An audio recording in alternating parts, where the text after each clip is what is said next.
giờ thì ăn đòn.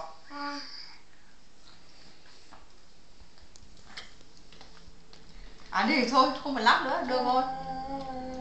Thôi, không lắc nữa, ăn đi.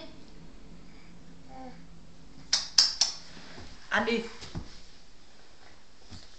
Lắc được rồi còn lắc. Đây này, cho vào mồm ăn đi, không lắc nữa. Này, đưa anh. Lắc được rồi mà. Đấy, cứ thế. Cho em gấu ăn đi nhá. Ăn đi.